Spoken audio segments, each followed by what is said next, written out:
Good morning दोस्तों। अब जो हम लोग देखेंगे वो देखेंगे आपको इंडियन पॉलिटी। ठीक है, इंडियन जो है पॉलिटी देखेंगे, यानी भारतीय राज्य व्यवस्था। ठीक है दोस्तों, और यहाँ से जो है आपको 10 से 12 क्वेश्चन आता है। ठीक है, 10 से 12 प्रश्न जो है यहाँ से आपको आता ही आता है दोस्तों। और पॉलिटी जो है बहुत ही आसान है, अगर आप पहले से पढ़े होंगे तो आप जो है तुरंत इस वीडियो को देख करके आप तुरंत जो है रिवाइज कर सकते हैं। ठीक है, या उस चीज़ को रिकॉल कर सकते हैं। तो आइए दोस्तों हम लोग इसको स्टार्ट करते हैं।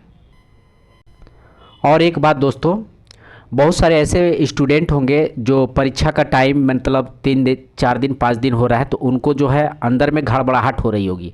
तो इसमें घड़बड़ाहट नहीं होना है दोस्तों।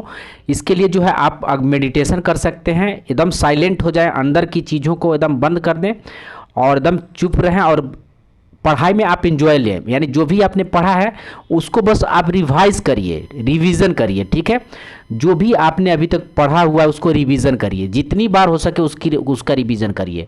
और होता है क्या, अगर मान लीजिए हर विषय के लिए 2-2 घंटे का समय बना लीजिए, 2-2 घंटे का विषय समय जो है बना लेते हैं, तो आप जो है इस 2-2 घंटे में लगभग आपको बहुत सारी चीज़ों का जो है रिवीजन हो जाएगा दोस्तों।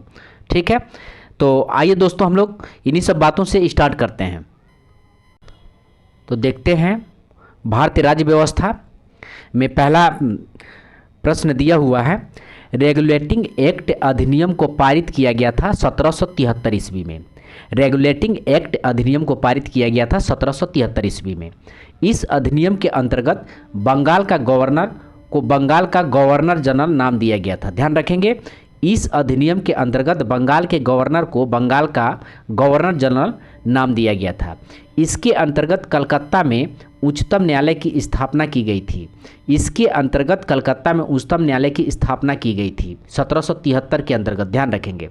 नेक्स्ट है, इस अधिनियम के अंतर्गत पहली बार ब्रिटिश कंपनी के प्रशासनिक एवं राजनीतिक कार्यों को मान्यता मिली।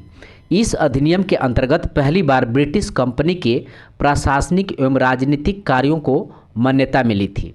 पिट्स इंडिया एक्ट अधिनियम को पारित किया गया था 1784 में। पिट्स इंडिया एक्ट को पारित किया गया था 1784 ईस्वी में। इसके द्वारा बोर्ड ऑफ डायरेक्टर्स का गठन किया गया।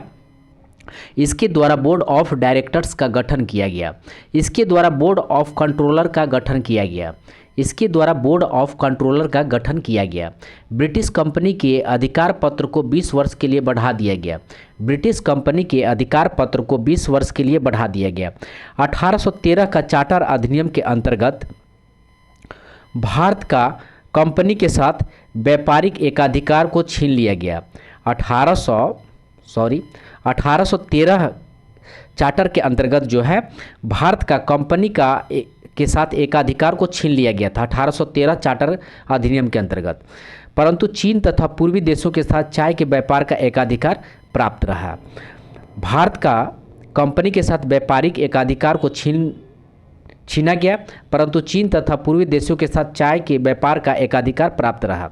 इस अधिनियम के अंतर्गत ईसाई मिशनरीज को भारत आने की अनुमति मिली थी, यानी 1813 का चार्टर अधिनियम के अंतर्गत। ध्यान रखेंगे। नेक्स्ट देखते हैं, ब्रिटिश कंपनी के साथ व्यापारिक एकाधिकार को पूर्णतः समाप्त किया गया और 1833 का चार्टर अधिनियम के अंतर्गत देखते हैं, बंगाल के गवर्नर जनरल को भारत का गवर्नर जनरल कहा जाने लगा। बंगाल के गवर्नर जनरल को भारत का गवर्नर जनरल कहा जाने लगा 1833 का चार्टर अधिनियम के अंतर्गत। ध्यान रखेंगे। गवर्नर जनरल की परिषद में विधि सदस्य के रूप में चौथे सदस्य को शामिल किया गया।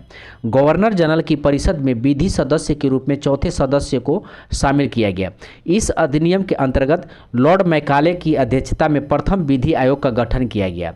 इस अधिनियम के अंतर्गत लॉर्ड मैकाले की अध्यक्षता में प्रथम विधि आयोग का गठन किया गया।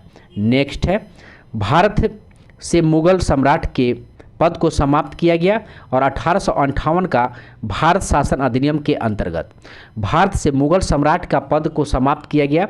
1858 का भारत शासन अधिनियम के अंतर्गत। ध्यान रखेंगे। नेक्स्ट है, इस अधिनियम के अंतर्गत भारत का शासन कंपनी से छीनकर ब्रिटिश क्राउन के हाथों में सौंपा गया। इस अधिनियम के अंतर्गत भारत का शासन कंपनी से छीनकर ब्रिटिश क्राउन के हाथों में सौंपा गया। इसके अंतर्गत भारत से बोर्ड ऑफ डायरेक्टर्स एवं बोर्ड ऑफ कंट्रोल के पद को समाप्त किया गया। इसके अंतर्गत भारत से बोर्ड ऑफ डायरेक्टर्स एवं बोर्ड ऑफ कंट्रोल के पद को समाप्त किया गया। भारत में सचिव पद का सृजन किया गया।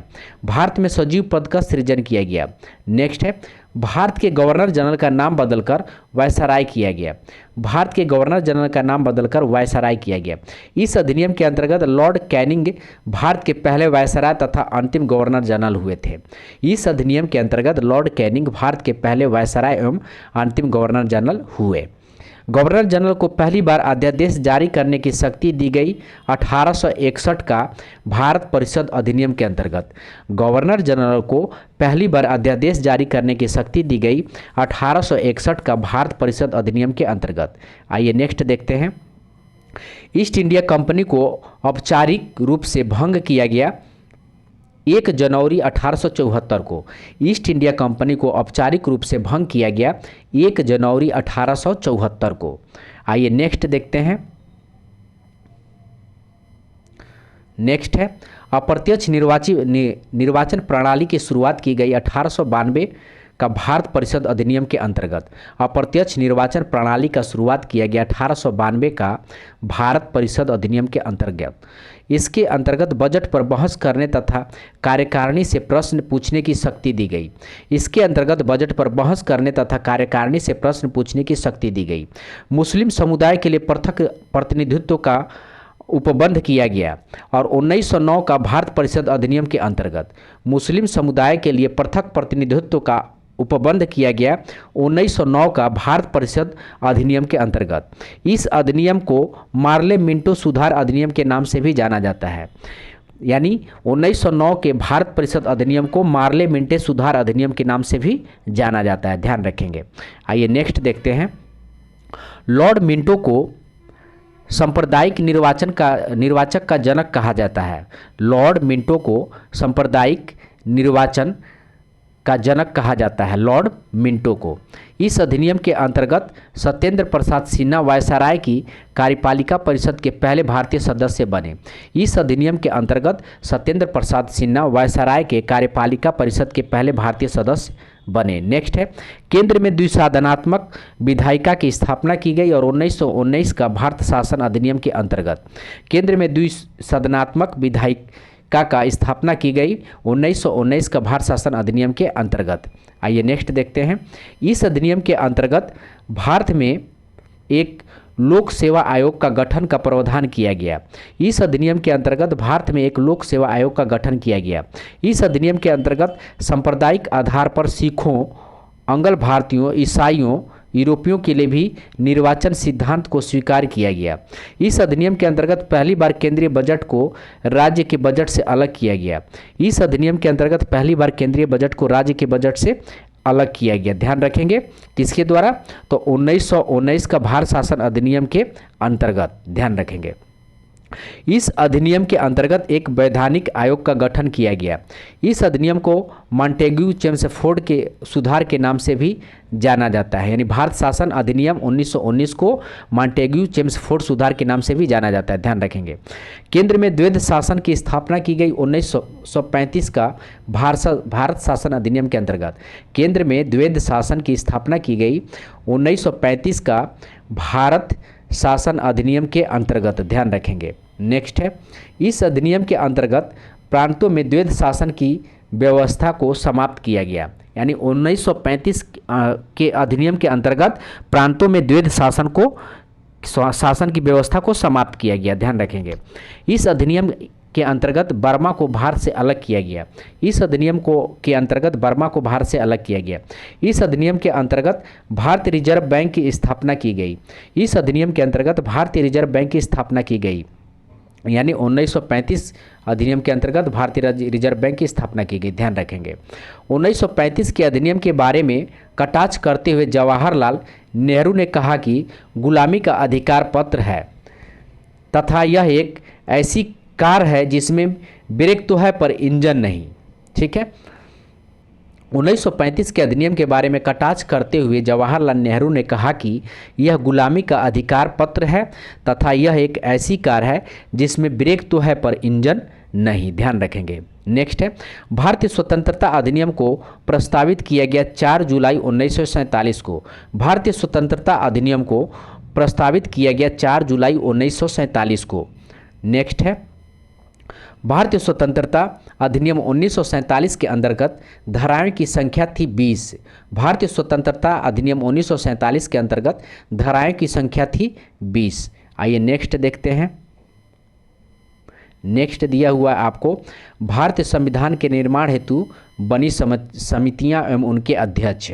भारतीय संविधान के निर्माण हेतु बनी समितियां एवं उनके अध्यक्ष। संघ संविधान समिति के अध्यक्ष थे जवाहरलाल नेहरू। संघ संविधान समिति के अध्यक्ष थे जवाहरलाल नेहरू। संघ शक्ति समिति के अध्यक्ष थे जवाहरलाल नेहरू। संचालन समिति के अध्यक्ष थे डॉक्टर राजेंद्र प्रसाद। संचालन समिति के अध्यक्ष थे डॉक्टर राजेंद्र प्रसाद। प्रारूप समिति के अध्यक्ष थे डॉक्टर भीमराव अंबेडकर। प्रारूप समिति के अध्यक्ष थे डॉक्टर भीमराव अंबेडकर। प्रांतीय संविधान समिति के अध्यक्ष थे वल्लभ भाई पटेल। प्रांतीय संविधान समिति के अध्यक्ष थे वल्लभ भाई पटेल।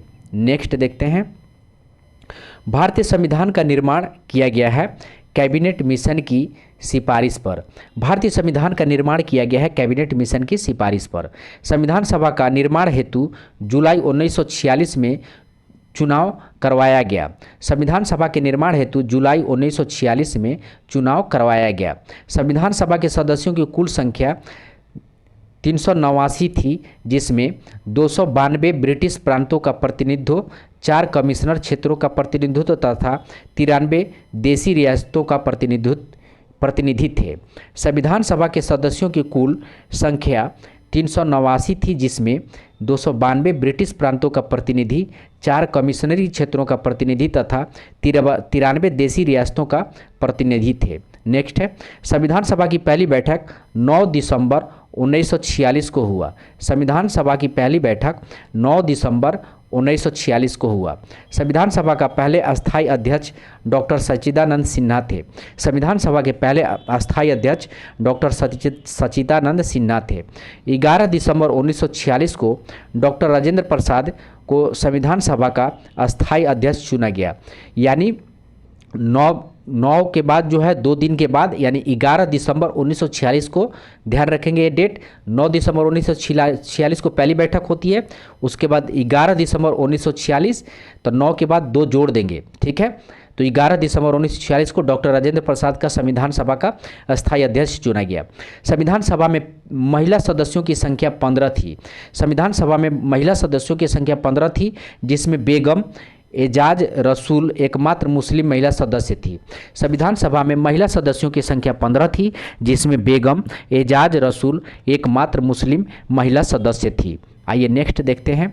संविधान सभा के समक्ष 13 दिसंबर 1946 को जवाहरलाल नेहरू के द्वारा उद्देश्य प्रस्ताव पेश किया गया। संविधान सभा के समक्ष 13 दिसंबर 1946 को जवाहरलाल नेहरू के द्वारा उद्देश्य प्रस्ताव पेश किया गया। तो 13 दिसंबर 1946 को ध्यान रखेंगे। और 22 जनवरी 1947 को संविधान द्वारा उद्देश्य प्रस्ताव को स्वीकार कर लिया गया। 13 दिसंबर 1946 को उद्देश्य प्रस्ताव पेश किया गया था और 22 जनवरी 1947 को संविधान सभा द्वारा उद्देश्य प्रस्ताव को स्वीकार कर लिया गया था। इंपॉर्टेंट है, ध्यान रखेंगे। नेक्स्ट है, 29 अगस्त 1947 को प्रारूप समिति का गठन किया गया। 29 अगस्त 1947 को प्रारूप समिति का गठन किया गया, जिसके सदस्यों की संख्या 7 थी। 29 अगस्त 1947 को प्रारूप समिति का गठन किया गया, जिसके सदस्यों की संख्या कितनी थी? 7 थी। नेक्स्ट है, भारतीय संविधान को 26 नवंबर 1949 को संविधान सभा द्वारा पारित किया गया। भारतीय संविधान को 26 नवंबर 1949 को संविधान सभा द्वारा पारित किया गया। भारत के मूल संविधान में 22 भाग 395 अनुच्छेद तथा 8 अनुसूचियाँ थी। भारत के मूल संविधान में 22 भाग 395 अनुच्छेद तथा 8 अनुसूचियाँ थी। संविधान सभा की अंतिम बैठक 24 जनवरी 1950 ईस्वी को हुआ। संविधान सभा की अंतिम बैठक 24 जनवरी 1950 को हुआ। ध्यान रखेंगे, अंतिम बैठक। भारत के लिए अलग संविधान सभा का गठन हेतु संविधान सभा का सबसे पहले विचार दिया था स्वराज पार्टी ने 1924 में।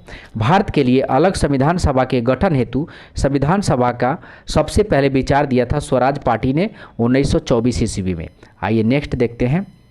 भारतीय संविधान की प्रस्तावना को संविधान की कुंजी कहा था के.एम. मुंशी ने। भारतीय संविधान की प्रस्तावना को संविधान की कुंजी कहा था के.एम. मुंशी ने। किस वाद ने प्रस्तावना को संविधान का भाग नहीं माना? तो बेरूबाड़ी वाद ने। ध्यान रखेंगे, किस वाद ने प्रस्तावना को संविधान का भाग नहीं माना? तो बेरूबाड़ी वाद ने। किस वाद ने प्रस्तावना को संविधान का भाग माना? तो केशवानंद भारतीवाद ने। किस वाद ने प्रस्तावना को संविधान का भाग माना?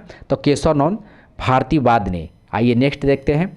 42वां संविधान संशोधन अधिनियम 1976 के द्वारा प्रस्तावना में जोड़े गए शब्द समाजवादी, पंथनिरपेक्ष, अखंडता। 42वां संविधान संशोधन अधिनियम 1976 के द्वारा प्रस्तावना में जोड़े गए शब्द हैं समाजवादी, पंथनिरपेक्ष, अखंडता। संविधान की प्रस्तावना में कितने प्रकार का न्याय एवं स्वतंत्रता का उल्लेख क्रमशः किया गया है? तो 3 एवं 5 का। ध्यान रखेंगे, 3 प्रकार का न्याय और 5 प्रकार की स्वतंत्रता। संविधान की प्रस्तावना में कितने प्रकार के न्याय एवं स्वतंत्रता का उल्लेख क्रमशः किया गया है? तो 3 प्रकार का न्याय और 5 प्रकार की स्वतंत्रता। संविधान की प्रस्तावना में कितने प्रकार का न्याय एवं स्वतंत्रता का उल्लेख क्रमशः किया गया है? तो 3 प्रकार का न्याय और 5 प्रकार की स्वतंत्रता। ध्यान रखेंगे। आइए नेक्स्ट देखते हैं। दिया हुआ भारतीय संविधान के स्रोत, ठीक है, तो आइए इसको देखते हैं। ये मोस्ट इंपॉर्टेंट ये भी रहेगा। अमेरिका, ब्रिटेन और ऑस्ट्रेलिया दिया हुआ है। तो अमेरिका से लिया गया है प्रस्तावना, मौलिक अधिकार, न्यायपालिका की स्वतंत्रता, ठीक है, और 1 मिनट इसको,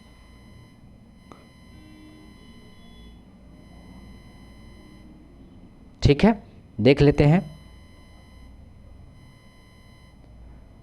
चलिए एक एक करके देखते हैं, ठीक है, लंबा है। तो अमेरिका से लिया गया है प्रस्तावना, मौलिक अधिकार, न्यायपालिका की स्वतंत्रता, और उसके बाद जो है न्यायिक पूर्वावलोकन, संविधान की सर्वोच्चता, राष्ट्रपति पर महाभियोग, ठीक है, उसके बाद वित्तीय आपात, ये जो है अमेरिका के संविधान से लिया गया है, ठीक है। ध्यान रखेंगे। फिर से एक बार देखते हैं। अमेरिका के संविधान से लिया गया है प्रस्तावना, मौलिक अधिकार, न्यायपालिका की स्वतंत्रता और न्यायिक पूर्वावलोकन, संविधान की सर्वोच्चता और राष्ट्रपति पर महाभियोग, ये अमेरिका के संविधान से लिया गया। और वित्तीय आपात भी अमेरिका के संविधान से लिया गया। ध्यान रखेंगे। आइए नेक्स्ट देखते हैं। ब्रिटेन के संविधान से क्या लिया गया है? तो ब्रिटेन के संविधान से एकल नागरिकता, विधि निर्माण की प्रक्रिया, विधि का शासन और संसदीय विशेषाधिकार और संसदात्मक शासन प्रणाली, ठीक है। नेक्स्ट है ऑस्ट्रेलिया के संविधान से क्या लिया गया है? तो प्रस्तावना की भाषा, संसद की संयुक्त अधिवेशन, समवर्ती सूची, ये ऑस्ट्रेलिया से लिया गया है। केंद्र एवं राज्यों के बीच शक्ति का विभाजन, ये भी ऑस्ट्रेलिया से लिया गया है, ठीक है। आइए अब देखते हैं आयरलैंड के संविधान से क्या लिया गया है। तो आयरलैंड के संविधान से नीति निर्देशक सिद्धांत, राष्ट्रपति के निर्वाचक मंडल की व्यवस्था, राष्ट्रपति द्वारा राज्यसभा में व्यक्ति को मनोनयन, राष्ट्रपति द्वारा राज्यसभा में व्यक्तियों का मनोनयन, ये आयरलैंड के संविधान से लिया गया है।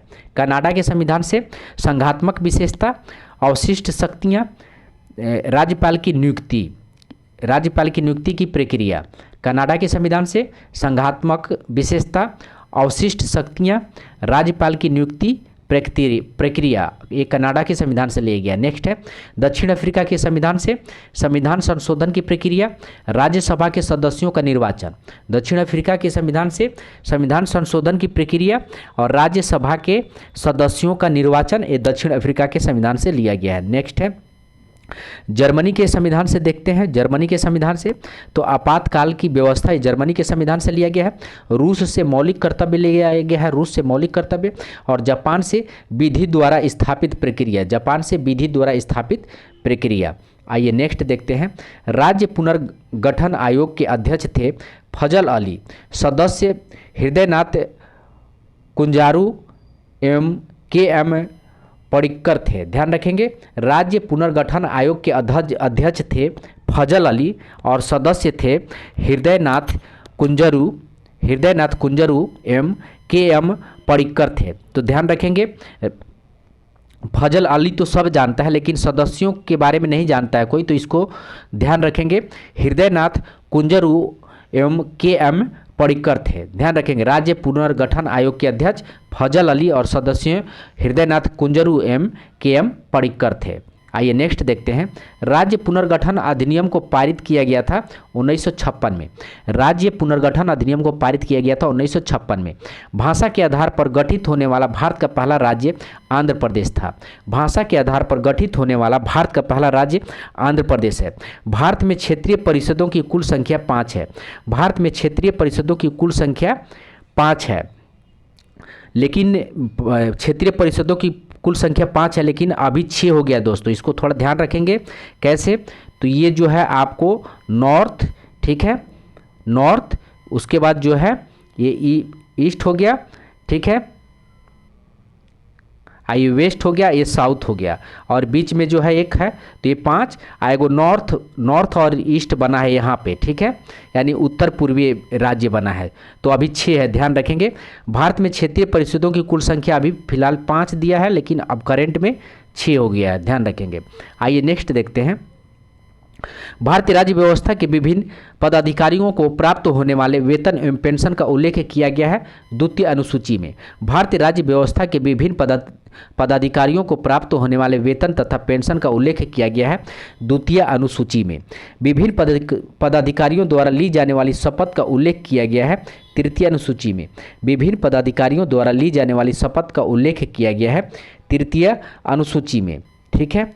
नेक्स्ट है, विभिन्न राज्य एवं संघीय क्षेत्रों की राज्यसभा में प्रतिनिधित्व का उल्लेख किया गया है चौथी अनुसूची में। विभिन्न राज्यों एवं संघीय क्षेत्रों को राज्यसभा में प्रतिनिधियों का उल्लेख किया गया है चौथी अनुसूची में। अनुसूचित जाति एवं अनुसूचित जनजाति क्षेत्रों के प्रशासन और नियंत्रण का उल्लेख किया गया है 5वीं अनुसूची में। अनुसूचित जाति एवं अनुसूचित जनजाति क्षेत्रों के प्रशासन और नियंत्रण का उल्लेख किया गया है 5वीं अनुसूची में। असम, मेघालय, त्रिपुरा, मिजोरम राज्य के जनजाति क्षेत्रों के प्रशासन का उल्लेख किया गया 6ठी अनुसूची में। असम, मेघालय, त्रिपुरा एवं मिजोरम राज्य के जनजाति क्षेत्रों का प्रशासन का उल्लेख किया गया है 6ठी अनुसूची में। नेक्स्ट है, संघ सूची, राज्य सूची, समवर्ती सूची का उल्लेख किया गया है 7वीं अनुसूची में। संघ सूची, राज्य सूची एवं समवर्ती सूची का उल्लेख किया गया है 7वीं अनुसूची में। भारत की 22 भाषाओं का उल्लेख किया गया है 8वीं अनुसूची में। भारत की 22 भाषाओं का उल्लेख किया गया है 8वीं अनुसूची में। नेक्स्ट है, राज्य द्वारा संपत्ति के अधिग्रहण की विधियों का उल्लेख किया गया है 9वीं अनुसूची में। राज्य द्वारा संपत्ति के अधिग्रहण की विधियों का उल्लेख किया गया है 9वीं अनुसूची में।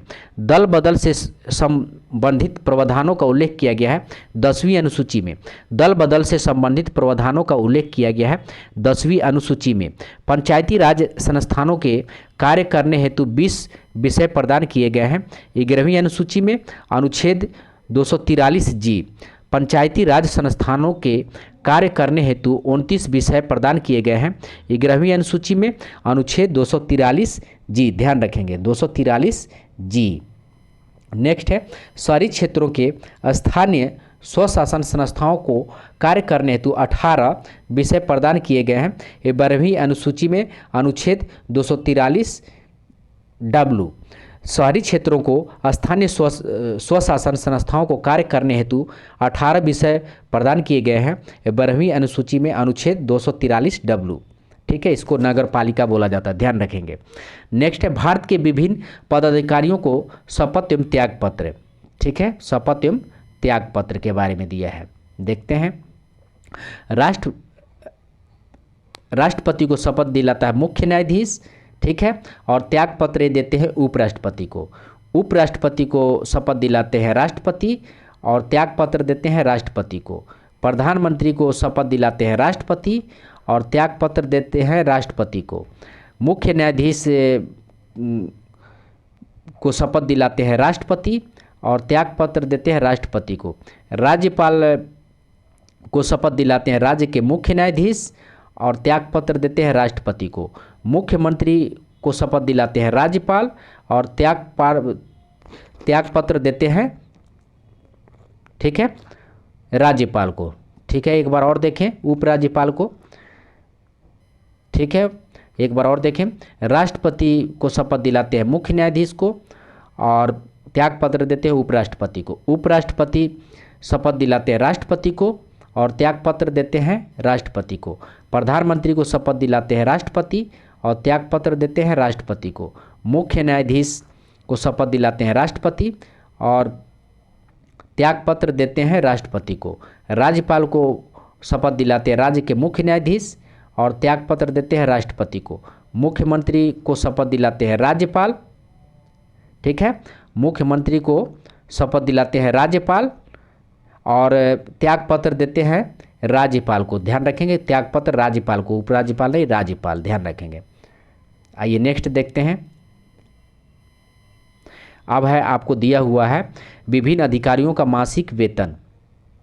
राष्ट्रपति का वेतन 5 लाख रुपया है, राष्ट्रपति का वेतन 5 लाख रुपया है, उपराष्ट्रपति का वेतन 4 लाख रुपया है, उपराष्ट्रपति का वेतन 4 लाख रुपया है, लोकसभा अध्यक्ष का वेतन 4 लाख रुपया है, लोकसभा अध्यक्ष का वेतन 4 लाख रुपया है, राज्यपाल का वेतन 3.5 लाख रुपया है, राज्यपाल का वेतन 3.5 लाख रुपया है, मुख्य निर्वाचन आयुक्त का वेतन 2.5 लाख रुपया है, मुख्य निर्वाचन आयुक्त का वेतन 2.5 लाख रुपया है। नेक्स्ट है भारतीय संविधान के भाग एवं अनुच्छेद। तो भाग 1 1 से 4 तक अनुच्छेद दिया हुआ है भाग 1 में और उल्लेख संघ एवं उसके राज्य क्षेत्र। भाग 1 में 1 से 4 तक संघ और उसके राज्य क्षेत्र। भाग 2 5 से 11 अनुच्छेद और नागरिक उल्लेख है नागरिकता का, ध्यान रखेंगे, उल्लेख है नागरिकता का। भाग 3 12 से 35 और उल्लेख है मौलिक अधिकार का। भाग 3 अनुच्छेद 12 से 35 और उल्लेख है मौलिक अधिकार का। भाग 4 36 से 51 अनुच्छेद और उल्लेख है नीति निर्देशक तत्वों का। भाग 4 36 से 51 अनुच्छेद और उल्लेख है नीति निर्देशक तत्वों का। 4 क अनुच्छेद 51 क और उल्लेख है मौलिक कर्तव्य का। ठीक है, ध्यान रखेंगे, सॉरी,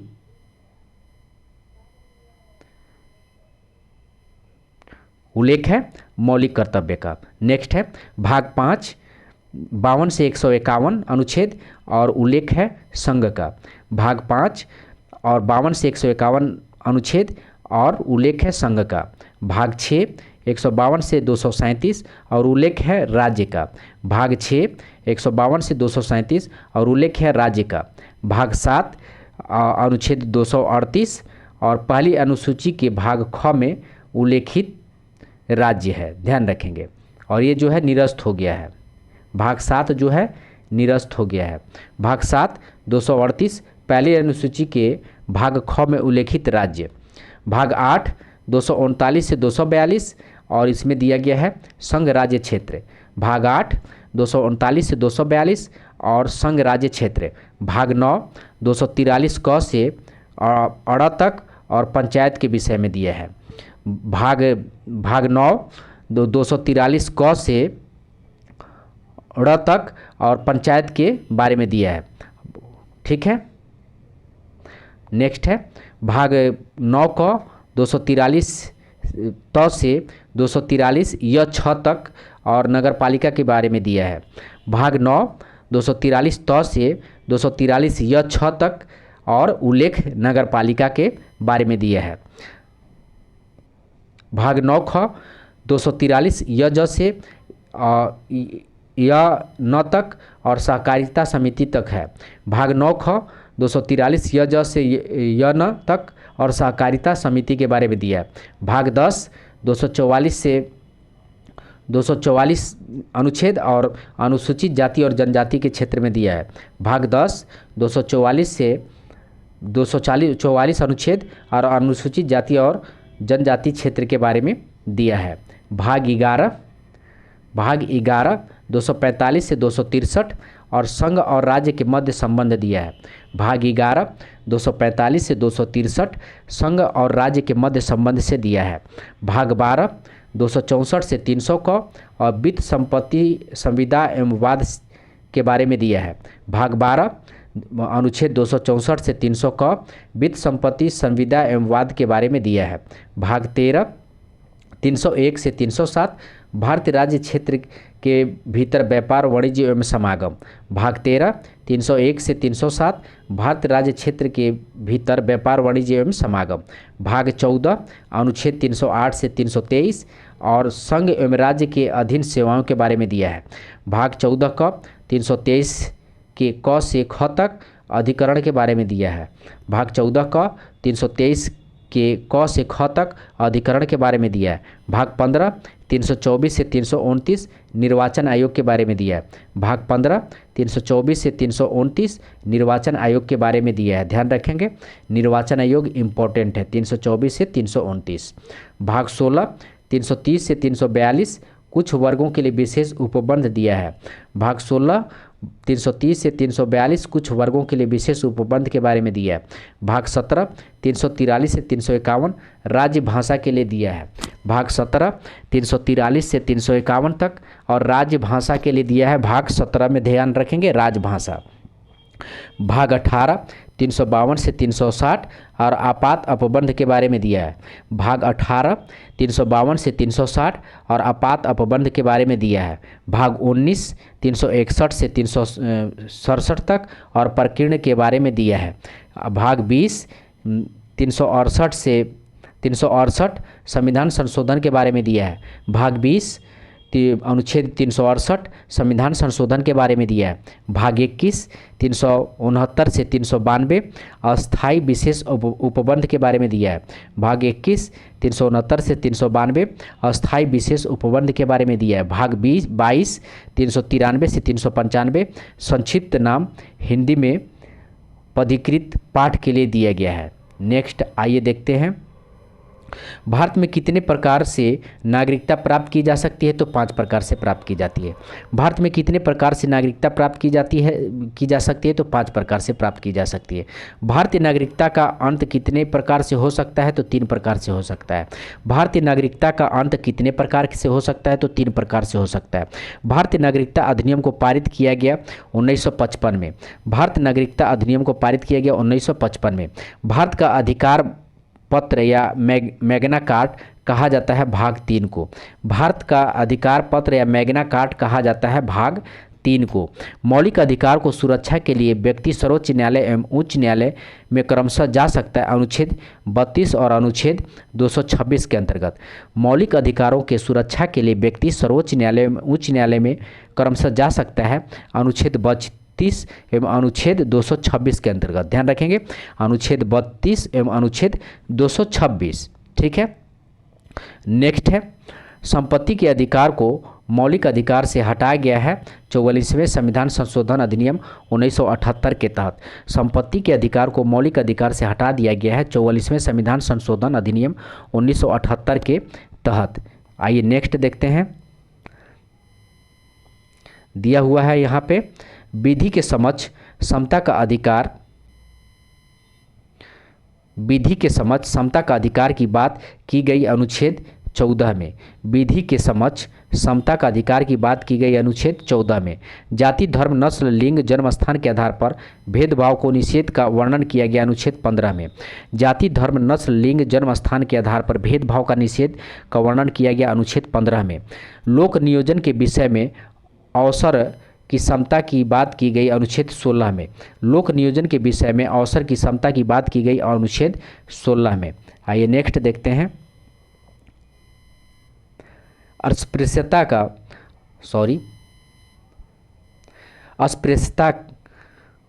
अस्पृश्यता के अंत का उल्लेख किया गया अनुच्छेद 17 में। अस्पृश्यता के अंत का उल्लेख किया गया अनुच्छेद 17 में।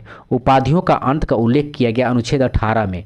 उपाधियों का अंत का उल्लेख किया गया अनुच्छेद 18 में। स्वतंत्रता के अधिकार का उल्लेख किया गया अनुच्छेद 19 में।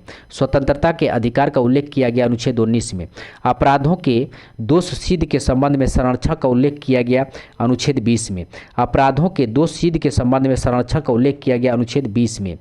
नेक्स्ट है प्राण एवं दैहिक स्वतंत्रता का उल्लेख किया गया अनुच्छेद 21 में। प्राण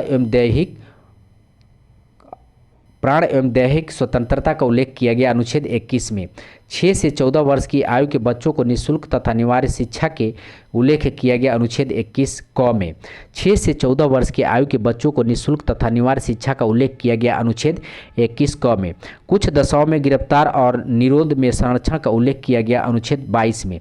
कुछ दशाओं में गिरफ्तारी और निरोध में संरक्षण का उल्लेख किया गया अनुच्छेद 22 में। मानव के साथ दुर्व्यवहार एवं बालत श्रम का प्रतिषेध का उल्लेख किया गया अनुच्छेद 223 में। मानव के साथ दुर्व्यवहार एवं बालत श्रम का प्रतिषेध का उल्लेख किया गया अनुच्छेद 23 में। 14 वर्ष से कम आयु के बच्चों को कारखाना में कार्य करने हेतु प्रतिषेध का उल्लेख किया गया अनुच्छेद 24 में। 14 वर्ष से कम आयु के बच्चों को कारखाना में कार्य करने हेतु प्रतिषेध किया गया अनुच्छेद 24 में। नेक्स्ट है मौलिक अधिकार। अनुच्छेद 14 से 18 समता या समानता का अधिकार है। अनुच्छेद 14 से 18 समता या समानता का अधिकार है। अनुच्छेद 19 से 22 स्वतंत्रता का अधिकार है। अनुच्छेद 19 से 22 स्वतंत्रता का अधिकार है। अनुच्छेद 23 से 24 शोषण के विरुद्ध अधिकार है। अनुच्छेद 23 से 24 शोषण के विरुद्ध अधिकार है। अनुच्छेद 25 से 28 धार्मिक स्वतंत्रता का अधिकार है। अनुच्छेद 25 से 28 धार्मिक स्वतंत्रता का अधिकार है।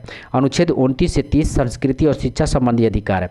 अनुच्छेद 29 से 30 संस्कृति और शिक्षा संबंधी अधिकार है। अनुच्छेद 32 संवैधानिक उपचारों का अधिकार है। अनुच्छेद 32 संवैधानिक उपचारों का अधिकार है। नेक्स्ट है अनुच्छेद 19 के अंतर्गत भारतीय संविधान में कितने स्वतंत्रता का उल्लेख है? तो 6। अनुच्छेद 19 के अंतर्गत भारतीय संविधान में कितने स्वतंत्रता का उल्लेख है? तो 6 ध्यान रखेंगे। प्रेस की स्वतंत्रता का उल्लेख किया गया है अनुच्छेद 19 ए में। प्रेस की स्वतंत्रता का उल्लेख किया गया है अनुच्छेद 19 ए में। नेक्स्ट है स्वतंत्रता का अधिकार। अनुच्छेद 19 ए में बोलने की स्वतंत्रता है। अनुच्छेद 19 ए में बोलने की स्वतंत्रता है।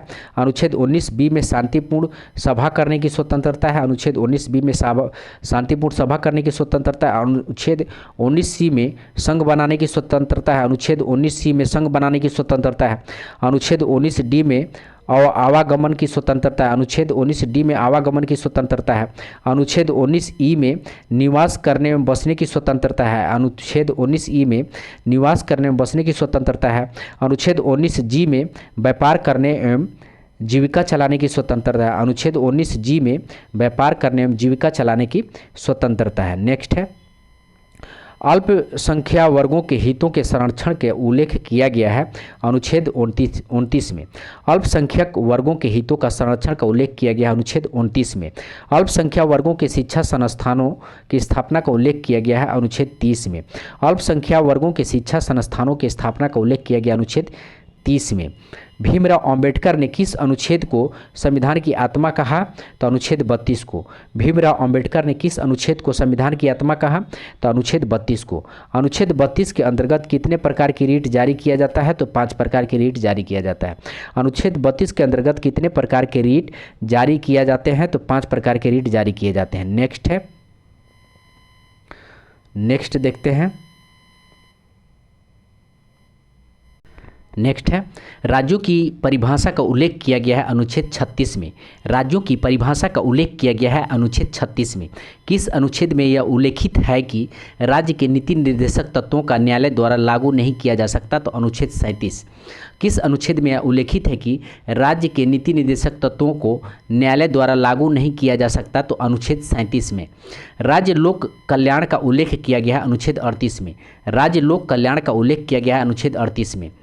समान कार्य के लिए समान वेतन का उल्लेख किया गया अनुच्छेद 39 क में। समान कार्य के लिए समान वेतन का उल्लेख किया गया अनुच्छेद 39 क में।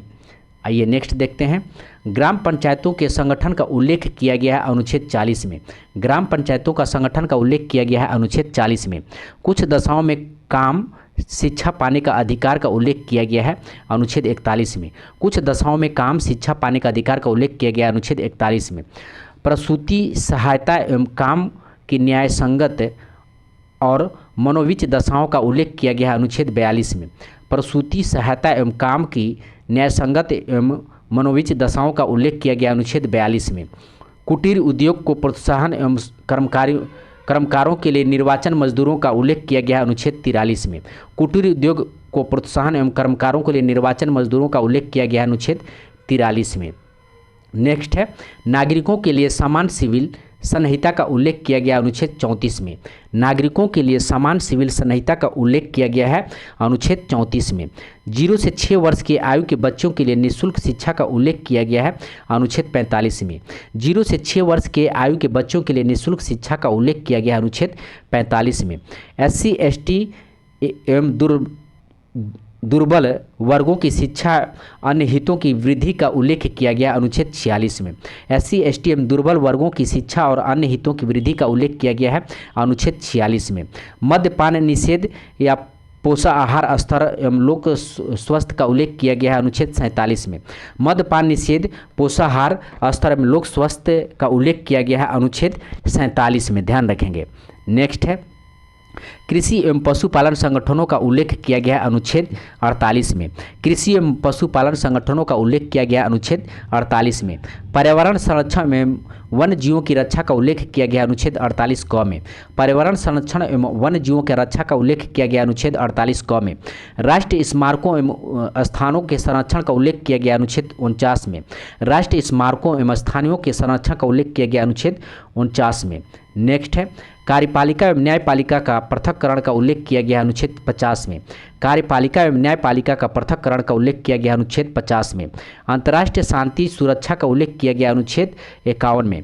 अंतर्राष्ट्रीय शांति और सुरक्षा का उल्लेख किया गया अनुच्छेद 51 में। किसने कहा था कि राज्य का नीति निर्देशक तत्व एक ऐसा चेक है जो बैंक की सुविधा के अनुसार अदा की जाएगी? तो KT शाह ने कहा था। किसने कहा था कि राज्य की नीति निर्देशक तत्व एक ऐसा चेक है जो बैंक की सुविधा के अनुसार अदा की जाएगी? तो KT शाह ने कहा था। KT शाह ने कहा था। आइए नेक्स्ट देखते हैं।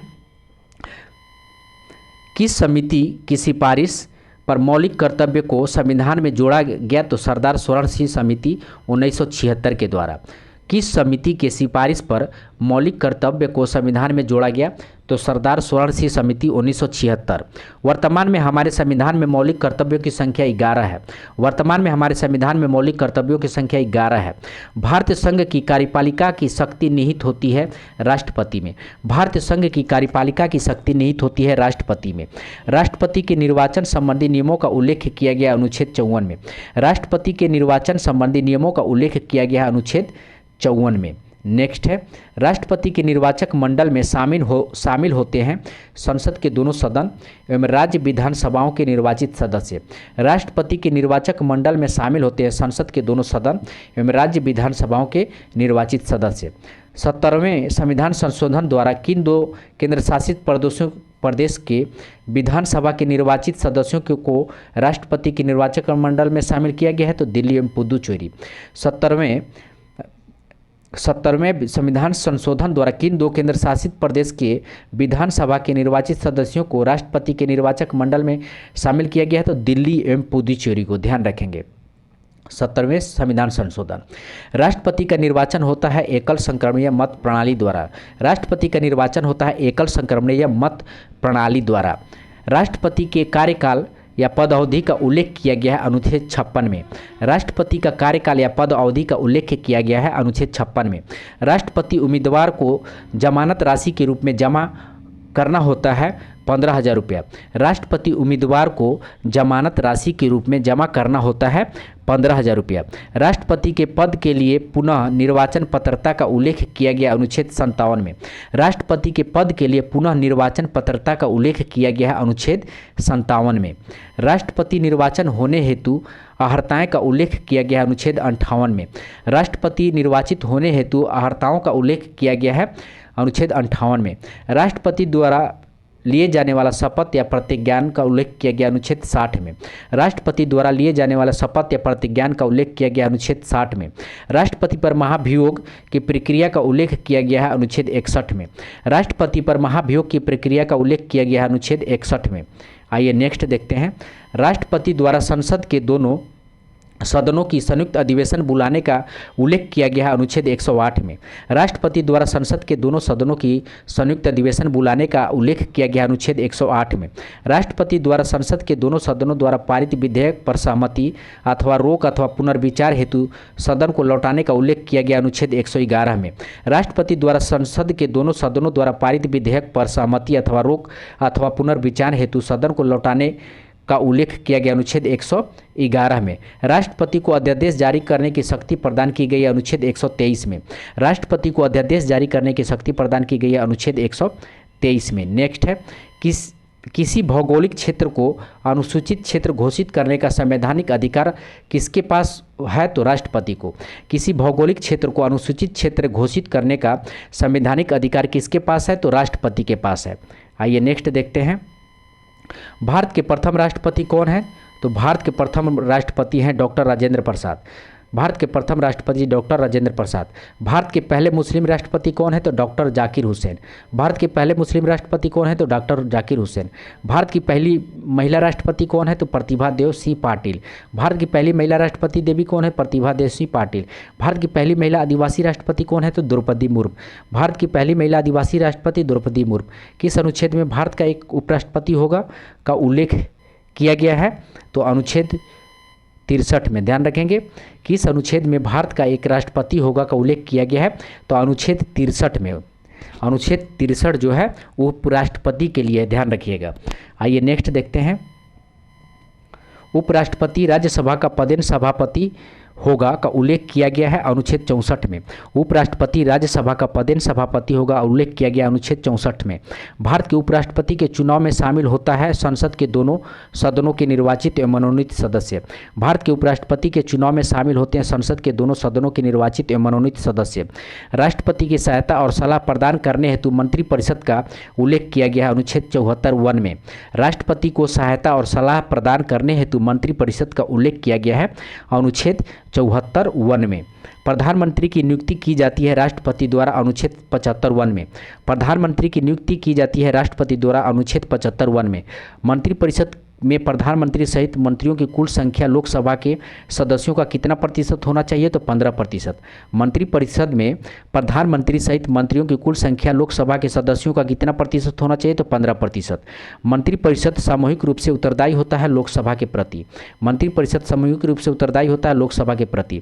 मंत्रिपरिषद व्यक्तिगत रूप से उत्तरदायी होता है राष्ट्रपति के प्रति। मंत्रिपरिषद व्यक्तिगत रूप से उत्तरदायी होता है राष्ट्रपति के प्रति। आज़ादी के समय केंद्र में मंत्रालयों की कुल संख्या कितनी थी? तो 18। आज़ादी के समय केंद्र में मंत्रालयों की कुल संख्या कितनी थी? 18। भारत के पहले प्रधानमंत्री थे जवाहरलाल नेहरू।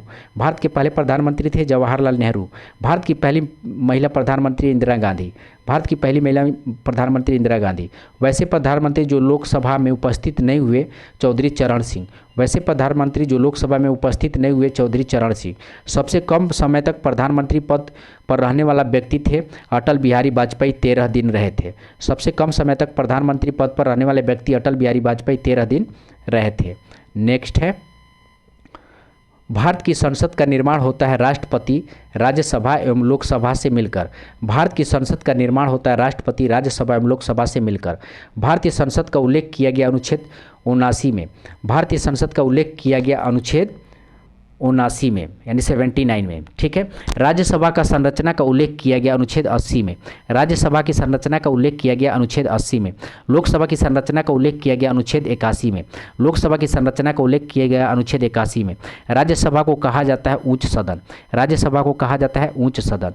लोकसभा को कहा जाता है निम्न सदन। लोकसभा को कहा जाता है निम्न सदन। राज्यसभा में सदस्यों की अधिकतम संख्या होती है 250। राज्यसभा में सदस्यों की अधिकतम संख्या कितनी होती है? तो 250 होती है। लोकसभा में सदस्यों की अधिकतम संख्या कितनी होती है? तो 550 होती है। लोकसभा में सदस्यों की अधिकतम संख्या 550। राज्यसभा के सदस्यों का कार्यकाल होता है 6 वर्ष। राज्यसभा के सदस्यों का कार्यकाल होता है 6 वर्ष। आइए नेक्स्ट देखते हैं।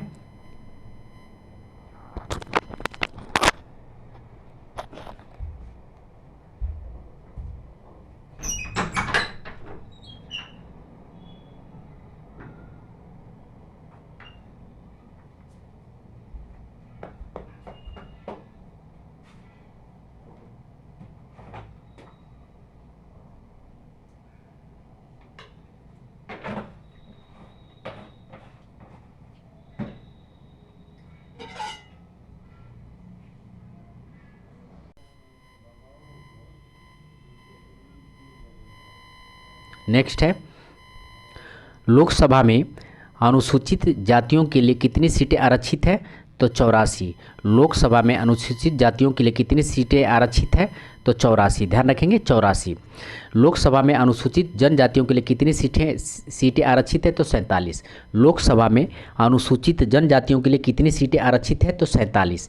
किस संविधान संशोधन द्वारा भारत में मताधिकार की आयु 21 वर्ष से घटाकर 18 वर्ष कर दिया गया? तो 61वें संविधान संशोधन 1989। ठीक है। किस संविधान संशोधन द्वारा भारत में मताधिकार की आयु को 21 वर्ष से घटाकर 18 वर्ष कर दिया? 61वां संविधान संशोधन 1989। नेक्स्ट है, लोकसभा सदस्य निर्वाचित होने हेतु आयु सीमा 25 वर्ष। लोकसभा सदस्य निर्वाचित होने हेतु आयु सीमा 25 वर्ष। आपातकाल के दौरान लोकसभा के कार्यकाल में एक बार में कितने सदस्य तक वृद्धि किया जा सकता है? तो 1 वर्ष। आपातकाल के दौरान लोकसभा के कार्यकाल में एक बार में कितने समय तक वृद्धि किया जा सकता है? तो 1 वर्ष, ध्यान रखेंगे। सदन के अधिवेशन को गठित करने हेतु गणपूर्ति संख्या होनी चाहिए? तो कुल सदस्य का 1/10। सदन के अधिवेशन को गठित करने हेतु गणपूर्ति संख्या होनी चाहिए? कुल सदस्यों का 1/10। नेक्स्ट है, संयुक्त अधिवेशन की अध्यक्षता किया जाता है लोकसभा अध्यक्ष के द्वारा। संयुक्त अधिवेशन की अध्यक्षता किया जाता है लोकसभा अध्यक्ष के द्वारा। धन विधेयक को पेश किया जाता है लोकसभा में। धन विधेयक को पेश किया जाता है लोकसभा में। अविश्वास प्रस्ताव करने हेतु कितने सदस्यों का समर्थन होना चाहिए? तो 50। अविश्वास प्रस्ताव करने हेतु कितने सदस्यों का समर्थन होना चाहिए? तो 50 सदस्यों का। लोकसभा अध्यक्ष शपथ लेता है लोकसभा सदस्यों के रूप में। लोकसभा अध्यक्ष शपथ लेता है लोकसभा सदस्य के रूप में, ध्यान रखेंगे। लोकसभा अध्यक्ष शपथ लेता है लोकसभा सदस्य के रूप में। नेक्स्ट है, लोकसभा अध्यक्ष अपना त्याग पत्र देता है लोकसभा उपाध्यक्ष को, ध्यान रखेंगे। लोकसभा अध्यक्ष अपना त्याग पत्र देता है लोकसभा उपाध्यक्ष को। लोकसभा के पहले अध्यक्ष थे गणेश वासुदेव मावलंकर। लोकसभा के पहले अध्यक्ष थे गणेश वासुदेव मावलंकर। लोकसभा की पहली महिला अध्यक्ष थी मीरा कुमारी। लोकसभा की पहली महिला अध्यक्ष थी मीरा कुमारी। किसी संसद सदस्य की योग्यता अयोग्यता से संबंधित विषयों पर अंतिम निर्णय लेता है चुनाव आयोग के सलाह पर राष्ट्रपति। किसी संसद सदस्य की योग्यता अयोग्यता से संबंधित विषयों पर अंतिम निर्णय लेता है चुनाव आयोग के सलाह पर राष्ट्रपति। कई सदस्य कितने दिनों तक बिना अनुमति के संसद के अधिवेशन या कार्यवाही में अनुपस्थिति रह सकते हैं? तो उसकी संसद सदस्यता समाप्त हो जाएगी। तो 60 दिन। कई सदस्य कितने दिनों तक बिना अनुमति के संसद के अधिवेशन या कार्यवाही से अनुपस्थित रहते हैं? तो उनकी संसद सदस्यता समाप्त हो जाएगी। 60 दिन। भारत सरकार की मुख्य विधि अधिकारी होती है महान्यायवादी। भारत सरकार की मुख्य विधि अधिकारी होती है महान्यायवादी। नेक्स्ट है, किसी संसद के किसी भी सदन में बोलने अथवा शामिल होने का अधिकार है परंतु मत देने का नहीं? महान्यायवादी को। किसी संसद के किसी भी सदन में बोलने अथवा शामिल होने का अधिकार है परंतु मत देने का नहीं? तो महान्यायवादी को। महान्यायवादी की नियुक्ति की जाती है राष्ट्रपति द्वारा अनुच्छेद 76 के द्वारा। महान्यायवादी की नियुक्ति की जाती है राष्ट्रपति द्वारा अनुच्छेद 76 के द्वारा। नियंत्रक एवं महालेख परीक्षक की नियुक्ति की जाती है राष्ट्रपति द्वारा अनुच्छेद 148 के द्वारा। नियंत्रक एवं महालेख परीक्षक की नियुक्ति की जाती है राष्ट्रपति द्वारा अनुच्छेद 148 के द्वारा। नेक्स्ट है, सार्वजनिक धन का संरक्षण माना जाता है नियंत्रक एवं महालेख परीक्षक। सार्वजनिक धन का संरक्षक माना जाता है नियंत्रक एवं महालेख परीक्षक। नियंत्रक एवं महालेख परीक्षक अपना प्रतिवेदन सौंपता है राष्ट्रपति को। नियंत्रक एवं महालेख परीक्षक अपना प्रतिवेदन सौंपता है राष्ट्रपति को। भारत के संचित निधि का उल्लेख किया गया अनुच्छेद 266 में। भारत का संचित निधि का उल्लेख किया गया अनुच्छेद 266 में। ठीक है, अब देखते हैं भारत की संचित निधि पर भारतीय व्यय निम्न है। राष्ट्रपति का वेतन एवं अन्य भत्ता।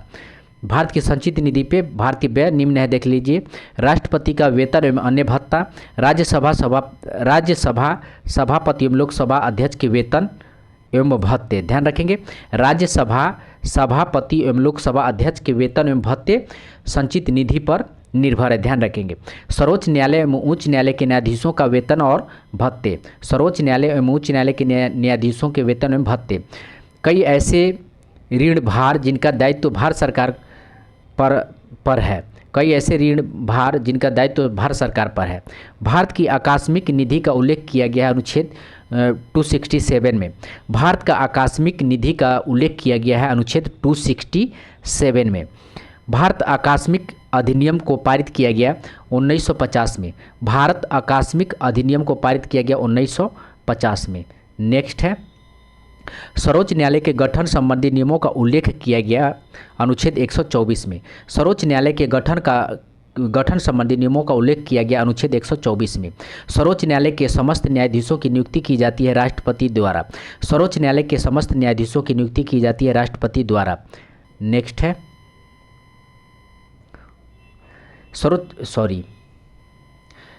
सर्वोच्च न्यायालय के न्यायाधीशों के अवकाश ग्रहण का अधिकतम आयु सीमा 65 वर्ष है। सर्वोच्च न्यायालय के न्यायाधीशों के अवकाश ग्रहण की अधिकतम आयु सीमा 65 वर्ष है। भारत में लोकहित मुकदमा की अवधारणा लाने का श्रेय जाता है न्यायमूर्ति PN भागवती को। भारत में लोकहित मुकदमा की अवधारणा लाने का श्रेय जाता है न्यायमूर्ति PN भागवती को। 2 या 2 से अधिक राज्यों के बीच विवादों को सुलझाना सर्वोच्च न्यायालय का कैसा क्षेत्राधिकार है? तो प्रारंभिक क्षेत्राधिकार है। 2 या 2 से अधिक राज्यों के बीच विवादों को सुलझाना सर्वोच्च न्यायालय का कैसा क्षेत्राधिकार है? तो प्रारंभिक क्षेत्राधिकार है। भारत के सभी उच्च न्यायालय के निर्णयों के विरुद्ध अपील सुनने के अधिकार सर्वोच्च न्यायालय का कैसा अधिकार है? तो अपीलीय क्षेत्राधिकार है। भारत के सभी उच्च न्यायालय के निर्णयों के विरुद्ध अपील सुनने का अधिकार सर्वोच्च न्यायालय का कैसा अधिकार है? तो अपीलीय क्षेत्राधिकार है। नेक्स्ट है, किस अनुच्छेद में सर्वोच्च न्यायालय को अभिलेख न्यायालय का दर्जा प्राप्त है? तो अनुच्छेद 129। किस अनुच्छेद में सर्वोच्च न्यायालय को अभिलेख न्यायालय का दर्जा प्राप्त है? तो अनुच्छेद 129। प्रत्येक राज्य के लिए एक उच्च न्यायालय का उल्लेख किस अनुच्छेद में किया गया? तो अनुच्छेद 214। प्रत्येक राज्य के लिए एक उच्च न्यायालय का उल्लेख किस अनुच्छेद में किया गया? तो अनुच्छेद 214। किस अनुच्छेद में उच्च न्यायालय एक अभिलेख न्यायालय होगा का उल्लेख किया गया है? तो अनुच्छेद 215। किस अनुच्छेद में उच्च न्यायालय एक अभिलेख न्यायालय होगा का उल्लेख किया गया है? अनुच्छेद 215। नेक्स्ट है, उच्च न्यायालय के न्यायाधीशों को शपथ दिलाता है राज्यपाल। उच्च न्यायालय के न्यायाधीशों को शपथ दिलाता है राज्यपाल। वर्तमान में भारत में उच्च न्यायालयों की संख्या 25 है। वर्तमान में भारत में उच्च न्यायालयों की संख्या 25 है। राज्य की कार्यपालिका का प्रधान होता है राज्यपाल। राज्य की कार्यपालिका का प्रधान होता है राज्यपाल। राज्यपाल की नियुक्ति की जाती है राष्ट्रपति द्वारा। राज्यपाल की नियुक्ति की जाती है राष्ट्रपति द्वारा। राज्यपाल को पद एवं गोपनीयता का शपथ दिलाता है न्यायालय के मुख्य न्यायाधीश। राज्यपाल को पद एवं गोपनीयता का शपथ दिलाता है उच्च न्यायालय के मुख्य न्यायाधीश। नेक्स्ट है, राज्य के समस्त कार्यपालिका कार्य संपादित किए जाते हैं राज्यपाल के नाम से। राज्य के समस्त कार्यपालिका कार्य संपादित किए जाते हैं राज्यपाल के नाम से। राज्य के मुख्य सचिव या महाधिवक्ता राज्य लोक सेवा आयोग के अध्यक्ष एवं सदस्यों की नियुक्ति किया जाता है राज्यपाल द्वारा। राज्य के मुख्य सचिव महाधिवक्ता राज्य लोक सेवा आयोग के अध्यक्ष एवं सदस्यों की नियुक्ति की जाती है राज्यपाल के द्वारा। राज्य के विश्वविद्यालयों के कुलाधिपति होते हैं राज्यपाल। राज्य के विश्वविद्यालय के कुलाधिपति होते हैं राज्यपाल। आइए नेक्स्ट देखते हैं। ठीक है, राज्य विधानमंडल को सत्रवासन तथा विघटन करने का अधिकार राज्यपाल को हो। तो ऐसे प्रिंट ही ऐसा था दोस्तों, तो ऐसे दिखाई दे रहा है, इसको थोड़ा ध्यान से देखिएगा। राज्य विधानमंडल के सत्रवासन तथा विघटन करने का अधिकार राज्यपाल को। किसी राज्य में विधान परिषद की स्थापना और समाप्ति का उल्लेख किया गया है अनुच्छेद 169 में। किसी राज्य में विधान परिषद की स्थापना और समाप्ति का उल्लेख किया गया है 169 में, ध्यान रखेंगे। विधानमंडल का उच्च सदन कहा जाता है विधान परिषद को। विधानमंडल का उच्च सदन कहा जाता है विधान परिषद को। नेक्स्ट है, विधान परिषद के सदस्यों की संख्या विधानसभा के कुल सदस्यों की संख्या का होना चाहिए 1/3 भाग। विधान परिषद के सदस्यों की संख्या विधानसभा के कुल सदस्यों की संख्या होनी चाहिए 1/3 भाग, ध्यान रखेंगे। वर्तमान में 2022 तक भारत में कुल कितने राज्यों में विधान परिषद हैं? तो 6। वर्तमान में 2022 तक भारत में कुल कितने राज्यों में विधान परिषद हैं? तो 6। विधान परिषद का सदस्य बनने हेतु न्यूनतम आयु 30 वर्ष। विधान परिषद के सदस्य बनने हेतु न्यूनतम आयु 30 वर्ष। विधान परिषद के कुल सदस्यों का कितना भाग राज्यपाल द्वारा मनोनीत किया जाता है? तो 1/6 भाग। विधान परिषद के कुल सदस्यों का कितना भाग राज्यपाल द्वारा मनोनीत किया जाता है? तो 1/6 भाग। आइए नेक्स्ट देखते हैं। विधानसभा में सदस्यों की अधिकतम एवं न्यूनतम संख्या क्रमशः हो सकती है 500 से 500 एवं 60। विधानसभा में सदस्यों की अधिकतम एवं न्यूनतम संख्या क्रमशः हो सकती है, तो अधिकतम संख्या 500 और न्यूनतम संख्या 60, ध्यान रखेंगे। विधानसभा में सदस्यों की अधिकतम संख्या 500 और न्यूनतम संख्या 60 हो सकती है। विधानसभा का सदस्य बनने हेतु न्यूनतम आयु 25 वर्ष। विधानसभा के सदस्य बनने हेतु न्यूनतम आयु 25 वर्ष। मुख्यमंत्री की नियुक्ति की जाती है राज्यपाल के द्वारा। मुख्यमंत्री की नियुक्ति की जाती है राज्यपाल के द्वारा। राज्य मंत्रिपरिषद का प्रधान होता है मुख्यमंत्री। राज्य मंत्रिपरिषद का प्रधान होता है मुख्यमंत्री। मुख्यमंत्री के समस्त कार्यों का उल्लेख किया गया है अनुच्छेद 167 में। मुख्यमंत्री के समस्त कार्यों का उल्लेख किया गया अनुच्छेद 167। केंद्र शासित प्रदेशों का शासन किसके द्वारा संचालित किया जाता है? तो राष्ट्रपति। केंद्र शासित प्रदेशों का शासन किसके द्वारा संचालित किया जाता है? तो राष्ट्रपति। अब है आपको विभिन्न सूचियाँ एवं विषय के बारे में दिया हुआ है, ठीक है। संघ सूची में कितना है? तो 97 विषय है। संघ सूची में कुल 97 विषय है और राज्य सूची में 66 विषय, समवर्ती सूची में 47 विषय है, ठीक है।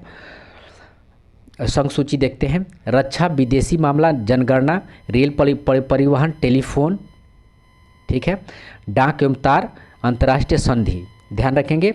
संघ सूची में है रक्षा, विदेश मामला, जनगणना, रेल परिवहन, टेलीफोन, डाक एवं तार और अंतर्राष्ट्रीय संधि। और राज्य सूची में है कृषि, स्थानीय शासन, लोक व्यवस्था, कारागार, भू राजस्व, सिंचाई और पुलिस। और समवर्ती सूची में है तो समवर्ती सूची में शिक्षा, समाचार पत्र, परिवार नियोजन, वन, जनसंख्या नियंत्रण, कारखाना और आर्थिक नियोजन, ठीक है। आइए नेक्स्ट देखते हैं। संसद को राष्ट्र हित को ध्यान में रख राज्य सूची के विषय पर कानून बनाने का अधिकार दिया गया है अनुच्छेद 249 में। संसद को राष्ट्र हित को ध्यान में रख राज्य सूची के विषय पर कानून बनाने का अधिकार दिया गया अनुच्छेद 249 में।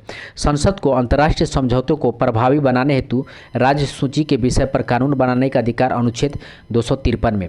केंद्र राज्य संबंधों पर आधारित सरकारीय आयोग का गठन किस वर्ष किया गया? तो 1963 में, ध्यान रखेंगे 1963 में, ठीक है, सरकारी आयोग का गठन। नेक्स्ट है सरकारी आयोग ने केंद्र राज्य संबंध सुधार हेतु अंतिम रिपोर्ट कब पेश किया था? तो 1987 में। सरकारी आयोग ने केंद्र राज्य संबंध सुधार हेतु अंतिम रिपोर्ट कब पेश किया था? तो 1987 में, ठीक है। और सरकारी आयोग कब गठित हुआ था? तो 1983 में, ध्यान रखेंगे 1983 है ये।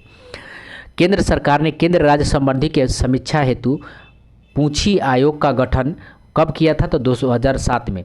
केंद्र सरकार ने केंद्र राज्य संबंधों की समीक्षा हेतु पूंछी आयोग का गठन कब किया था? तो 2007 में पूंछी आयोग का गठन किया था। आइए नेक्स्ट देखते हैं। अंतर्राज्यीय नदियों एवं नदी घाटियों को पाने से संबंधित विवादों का उल्लेख किया गया अनुच्छेद 262 में। अंतर्राज्यीय नदियों एवं नदी घाटी के पानी से संबंधित विवादों का उल्लेख किया गया अनुच्छेद 262 में। केंद्र राज्य के मध्य समन्वय स्थापित करने हेतु अंतर्राज्य परिषद का गठन किया गया अनुच्छेद 263 में। केंद्र राज्य के मध्य समन्वय स्थापित करने हेतु अंतर्राज्य परिषद का गठन किया गया अनुच्छेद 263 में। अंतर्राज्य परिषद का गठन किया गया 1990 में। अंतर्राज्य परिषद का गठन किया गया 1990 में। योजना आयोग की स्थापना पर नीति आयोग का गठन किया गया 1 जनवरी 2015 को। योजना आयोग के स्थान पर नीति आयोग का गठन किया गया 1 जनवरी 2015 में। नीति आयोग के अध्यक्ष होते हैं प्रधानमंत्री। नीति आयोग के अध्यक्ष होते हैं प्रधानमंत्री। नीति आयोग के प्रथम उपाध्यक्ष थे अरविंद पंगड़िया, ध्यान रखेंगे। नीति आयोग के प्रथम उपाध्यक्ष थे अरविंद पंगड़िया। नीति आयोग के प्रथम सीईओ थे सिंधु श्री खुल्लर। नीति आयोग के प्रथम सीईओ थे सिंधु श्री खुल्लर। राष्ट्रीय विकास परिषद का गठन किया गया था 6 अगस्त 1952 को। राष्ट्रीय विकास परिषद का गठन किया गया था 6 अगस्त 1952 को। राष्ट्रीय विकास परिषद के अध्यक्ष होते हैं प्रधानमंत्री। राष्ट्रीय विकास परिषद के अध्यक्ष होते हैं प्रधानमंत्री। किसने राष्ट्रीय विकास परिषद को सुपर कैबिनेट कहकर संबोधित किया है? तो के संथानम ने। किसने राष्ट्रीय विकास परिषद को सुपर कैबिनेट कहकर संबोधित किए हैं? तो के संथानम। केंद्रीय वित्त आयोग का गठन का उल्लेख किया गया है अनुच्छेद 280 में। केंद्रीय वित्त आयोग का गठन का उल्लेख किया गया अनुच्छेद 280 में। वित्त आयोग के अध्यक्ष सहित सदस्यों की कुल संख्या 5 होती है। वित्त आयोग के अध्यक्ष सहित सदस्यों की कुल संख्या कितनी होती है? तो 5 होती है। आइए नेक्स्ट देखते हैं। राज्य वित्त आयोग के गठन का प्रावधान किया गया था अनुच्छेद 243 में। राज्य वित्त आयोग के गठन का प्रावधान किया गया था अनुच्छेद 243 में। केंद्रीय वित्त आयोग के पहले अध्यक्ष थे केसी नियोगी। केंद्रीय वित्त आयोग के पहले अध्यक्ष थे केसी नियोगी। केंद्रीय वित्त आयोग के 15वें अध्यक्ष थे एनके सिंह 2021 से 26। केंद्रीय वित्त आयोग के 15वें अध्यक्ष थे एनके सिंह 2021 से 26। केंद्रीय वित्त आयोग का गठन किया जाता है राष्ट्रपति द्वारा। केंद्रीय वित्त आयोग का गठन किया जाता है राष्ट्रपति द्वारा। राष्ट्रपति वित्त आयोग की सिफारिश को संसद के समक्ष प्रस्तुत करता है अनुच्छेद 281 के अंतर्गत। राष्ट्रपति वित्त आयोग की सिफारिश को संसद के समक्ष प्रस्तुत करता है अनुच्छेद 281 के अंतर्गत। वित्त आयोग का कार्यकाल होता है 5 वर्ष का। वित्त आयोग का कार्यकाल होता है 5 वर्ष का। आइए नेक्स्ट देखते हैं।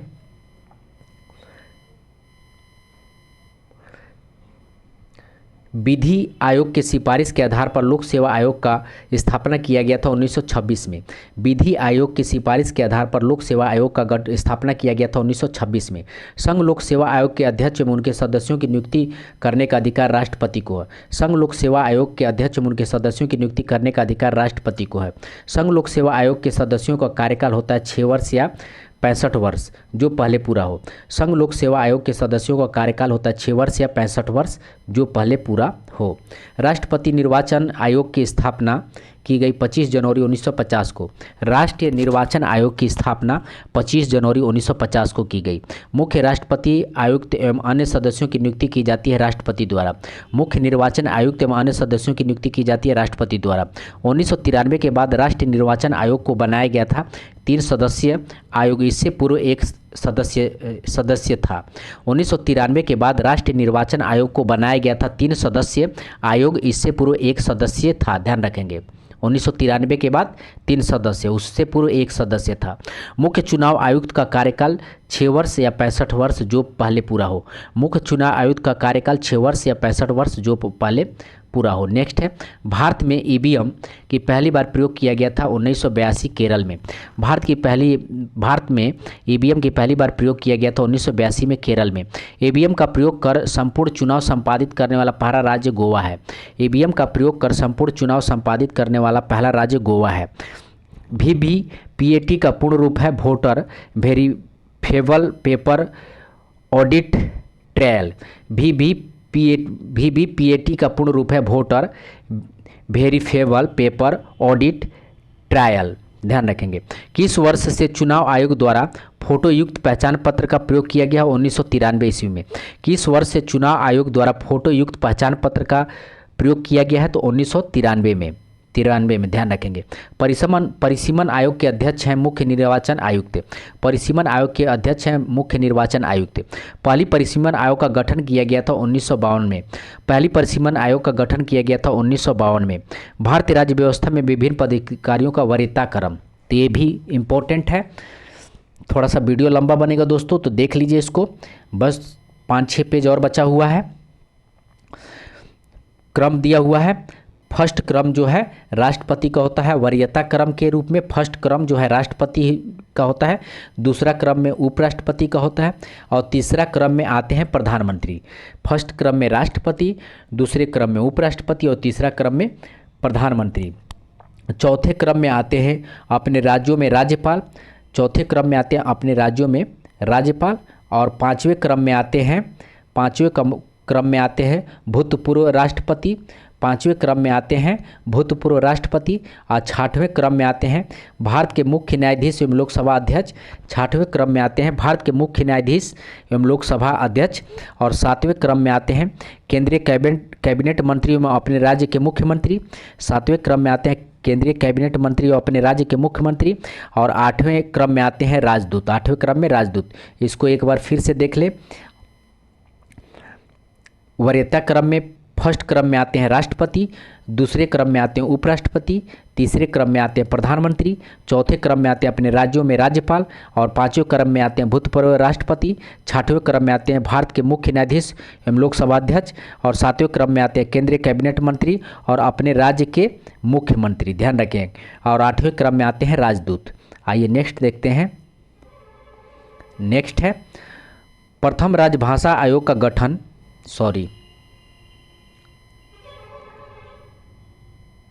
प्रथम राजभाषा आयोग का गठन किया गया 1955 ईस्वी। अध्यक्ष बीजी खरे थे। प्रथम राजभाषा आयोग का गठन किया गया 1955 ईस्वी में और अध्यक्ष बीजी खरे थे। वर्तमान में कुल कितने भाषाओं को 8वीं अनुसूची में शामिल किया गया है? तो 22 भाषाओं को। वर्तमान में कुल कितने भाषाओं को 8वीं अनुसूची में शामिल किया गया है? तो 22 भाषाओं को। किस संविधान संशोधन द्वारा सिंध भाषा को 8वीं अनुसूची में शामिल किया गया है? तो 21वीं 1967, ध्यान रखेंगे। किस संविधान संशोधन द्वारा सिंधी भाषा को 8वीं अनुसूची में शामिल किया गया है? तो 21वीं संविधान संशोधन और 1967, ध्यान रखेंगे। नेक्स्ट है किस संविधान संशोधन द्वारा मणिपुर कोंकणी एवं नेपाली भाषा को 8वीं अनुसूची में शामिल किया गया है? तो 71वें संविधान संशोधन 1992। किस संविधान संशोधन द्वारा मणिपुर कोंकणी एवं नेपाली भाषा को 8वीं अनुसूची में शामिल किया गया है? तो 71वें संविधान संशोधन 1992 ईस्वी में। किस संविधान संशोधन द्वारा मैथिली, संथाली, डोगरी एवं बोडो भाषा को 8वीं अनुसूची में शामिल किया गया है? तो 52वें संविधान संशोधन 2003। किस संविधान संशोधन द्वारा मैथिली, संथाली, डोगरी एवं बोडो भाषा को 8वीं अनुसूची में शामिल किया गया है? तो 52वें संविधान संशोधन 2003। किस अनुच्छेद में बच्चों को प्राथमिक स्तर पर मातृभाषा में शिक्षा देने की बात की गई है? तो अनुच्छेद 350 का। किस अनुच्छेद में बच्चों को प्राथमिक स्तर पर मातृभाषा में शिक्षा देने की बात की गई है? तो अनुच्छेद 350 का। किस अनुच्छेद में हिंदी को प्रोत्साहन देने की बात की गई है? तो अनुच्छेद 351। किस अनुच्छेद में हिंदी को प्रोत्साहन देने की बात की गई है? तो अनुच्छेद 351। आइए नेक्स्ट देखते हैं। भारतीय संविधान में कितने प्रकार के आपातकाल की व्यवस्था की गई है? ठीक है, तो भारतीय संविधान में कितने प्रकार के आपातकाल की व्यवस्था की गई है? तो 3 प्रकार की आपातकाल की व्यवस्था की गई है। राष्ट्रपति आपात अनुच्छेद 352, राष्ट्रपति आपात अनुच्छेद 352, राष्ट्रपति शासन अनुच्छेद 356, राष्ट्रपति शासन 356, वित्तीय आपात अनुच्छेद 360, वित्तीय आपात अनुच्छेद 360। नेक्स्ट है मंत्रिमंडल में लिखित सिफारिश पर राष्ट्रीय आपात की घोषणा किसके द्वारा की जाती है? तो राष्ट्रपति के द्वारा। मंत्रिमंडल में लिखित सिफारिश पर राष्ट्रीय आपात की घोषणा किसके द्वारा की जाती है? तो राष्ट्रपति के द्वारा। अनुच्छेद 19 के मौलिक अधिकारों को आपातकाल के समय निलंबित किया जाता है अनुच्छेद 358 के अंतर्गत। अनुच्छेद 19 के मौलिक अधिकारों को आपातकाल के समय निलंबित किया जाता है अनुच्छेद 358 के अंतर्गत। राष्ट्रीय आपात की घोषणा के कितने दिनों के भीतर संसद के दोनों सदनों की स्वीकृति अनिवार्य है? तो 1 माह। राष्ट्रीय आपात की घोषणा के कितने दिनों के भीतर संसद के दोनों सदनों की स्वीकृति अनिवार्य है? तो 1 माह, ध्यान रखेंगे। राष्ट्रीय आपात के लिए 1 माह। नेक्स्ट है अनुच्छेद 359 के तहत आपातकाल के दौरान किस अनुच्छेद में वर्णित मौलिक अधिकारों को निलंबित नहीं किया जाता है? तो अनुच्छेद 20 और 21। अनुच्छेद 359 के तहत आपातकाल के दौरान किस अनुच्छेद में वर्णित मौलिक अधिकारों को निलंबित नहीं किया जाता है? तो अनुच्छेद 20 और 21। भारत में पहली आपातकाल की घोषणा की गई थी 1962 ईस्वी चीनी आक्रमण के समय। भारत में पहली आपातकाल की घोषणा की गई थी 1962 ईस्वी चीनी आक्रमण के समय। नेक्स्ट है किसी राज्य में संवैधानिक तंत्र विफल हो जाने के पश्चात राष्ट्रपति शासन लगाया जाता है? तो अनुच्छेद 356 के अंतर्गत। किसी राज्य में संवैधानिक तंत्र विफल हो जाने के पश्चात राष्ट्रपति शासन लगाए जाते हैं अनुच्छेद 356 के अंतर्गत। राष्ट्रपति शासन को घोषणा को कितने दिनों के भीतर संसद के दोनों सदनों को स्वीकृति अनिवार्य है? तो 2 माह। राष्ट्रपति शासन की घोषणा को कितने दिनों के भीतर संसद के दोनों सदनों की स्वीकृति अनिवार्य है? तो 2 माह। भारत में सबसे पहले किस राज्य में राष्ट्रपति शासन लागू किया गया था? तो पंजाब 1951 में। भारत में सबसे पहले किस राज्य में राष्ट्रपति शासन लागू किया गया था? तो पंजाब 1951 में।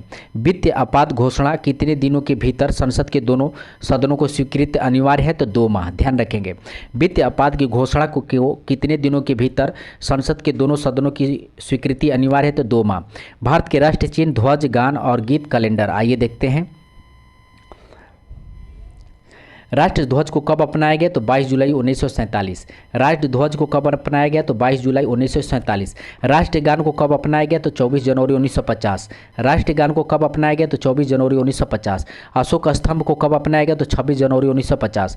अशोक स्तंभ को कब अपनाया गया? तो 26 जनवरी 1950। राष्ट्रगीत को कब अपनाया गया? तो 26 जनवरी 1950। राष्ट्रगीत को कब अपनाया गया? 26 जनवरी 1950। राष्ट्र कैलेंडर को कब अपनाया गया? 22 मार्च 1957। राष्ट्र कैलेंडर को 22 मार्च 1957। ध्यान रखेंगे। राष्ट्रीय नदी गंगा 4 नवंबर 2008। राष्ट्रीय नदी गंगा को कब अपनाया गया?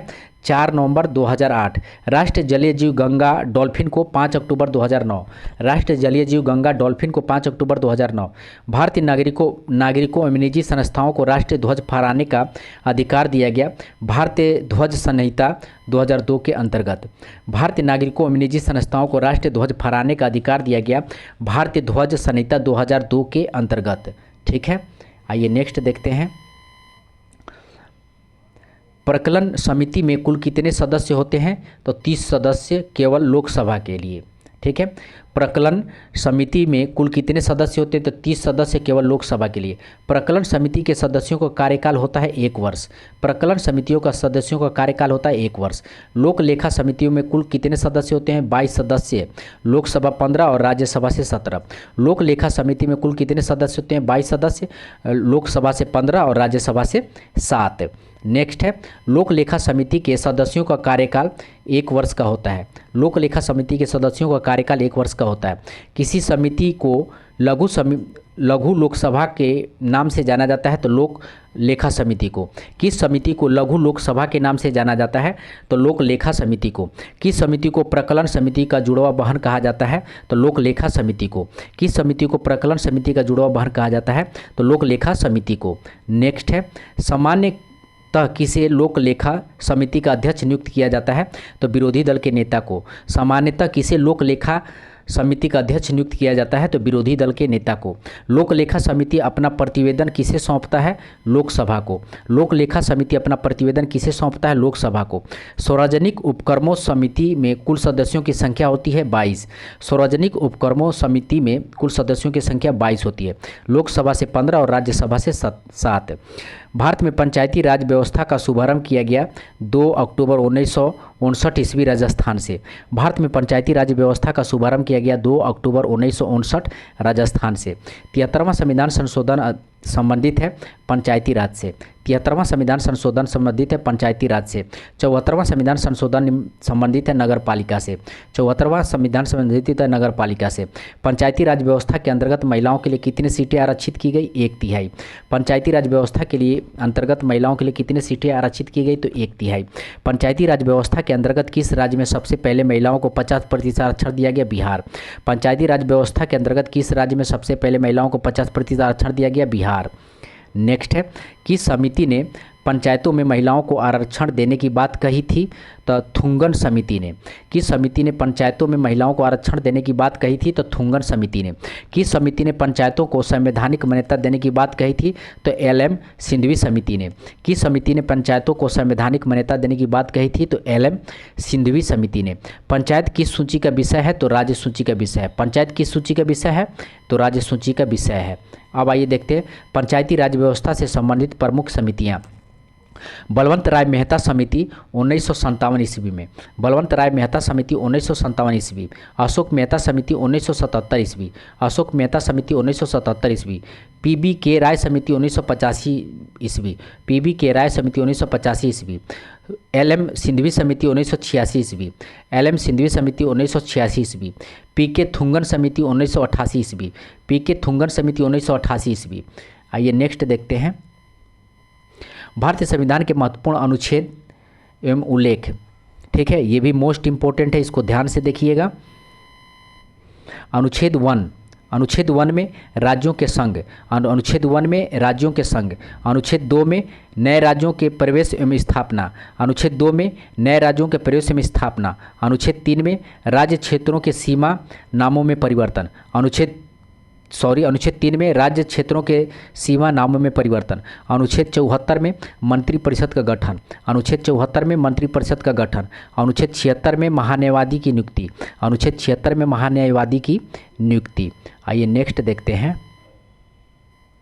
अनुच्छेद 85 में लोकसभा का विघटन, अनुच्छेद 85 में लोकसभा का विघटन, अनुच्छेद 108 में संयुक्त अधिवेशन का प्रावधान, अनुच्छेद 110 में धन विधेयक की परिभाषा, अनुच्छेद 110 में धन विधेयक की परिभाषा, अनुच्छेद 111 में सदन द्वारा पारित विधेयक पर राष्ट्रपति की सहमति, अनुच्छेद 111 में सदन द्वारा पारित विधेयक पर राष्ट्रपति की सहमति, अनुच्छेद 112 में संसद के समक्ष बजट प्रस्तुत करने का प्रावधान, अनुच्छेद 112 में संसद के समक्ष बजट प्रस्तुत करने का प्रावधान, अनुच्छेद 123 में राष्ट्रपति द्वारा अध्यादेश जारी करने का प्रावधान, अनुच्छेद 123 में राष्ट्रपति द्वारा अध्यादेश जारी करने का प्रावधान, अनुच्छेद 124 में सर्वोच्च न्यायालय का गठन, अनुच्छेद 124 में सर्वोच्च न्यायालय का गठन, अनुच्छेद 129 में सर्वोच्च न्यायालय के अंतर्गत अभिलेख न्यायालय, अनुच्छेद 129 में सर्वोच्च न्यायालय के अंतर्गत अभिलेख न्यायालय, अनुच्छेद 148 में नियंत्रण में महालेख परीक्षक की नियुक्ति, अनुच्छेद 148 में नियंत्रक एवं महालेख परीक्षक की नियुक्ति, अनुच्छेद 169 में विधान परिषद की स्थापना में विघटन, अनुच्छेद 169 में विधान परिषद की स्थापना में विघटन,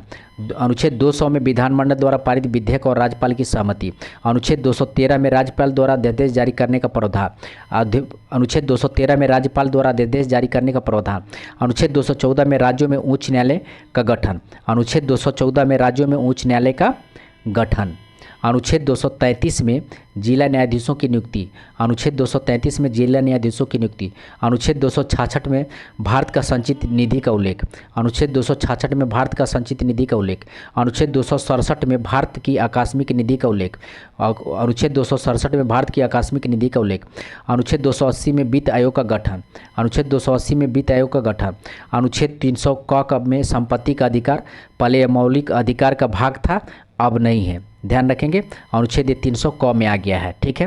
अनुच्छेद 312 अखिल भारतीय सेवाओं की स्थापना, अनुच्छेद 312 अखिल भारतीयों की स्थापना, अनुच्छेद 315 संघ एवं राज्यों के लिए लोक सेवा आयोग की स्थापना, अनुच्छेद 315 संघ एवं राज्य लोक सेवा आयोग की गठन, अनुच्छेद 324 निर्वाचन आयोग का गठन, अनुच्छेद 324 निर्वाचन आयोग, अनुच्छेद 324 निर्वाचन आयोग, अनुच्छेद 326 नागरिकों का मताधिकार की स्वतंत्रता, अनुच्छेद 326 नागरिकों का मताधिकार की स्वतंत्रता, अनुच्छेद 330 लोकसभा में SC ST के लिए आरक्षण, अनुच्छेद 330 लोकसभा में SC ST के लिए आरक्षण, अनुच्छेद 332 विधानसभा में SC ST का आरक्षण, अनुच्छेद 332 विधानसभा में SC ST का आरक्षण, अनुच्छेद 338 राष्ट्रीय अनुसूचित जाति आयोग, अनुच्छेद 338 राष्ट्रीय अनुसूचित जाति आयोग, अनुच्छेद 338 का राष्ट्रीय अनुसूचित जनजातीय आयोग, अनुच्छेद 338 का राष्ट्रीय अनुसूचित जनजातीय आयोग।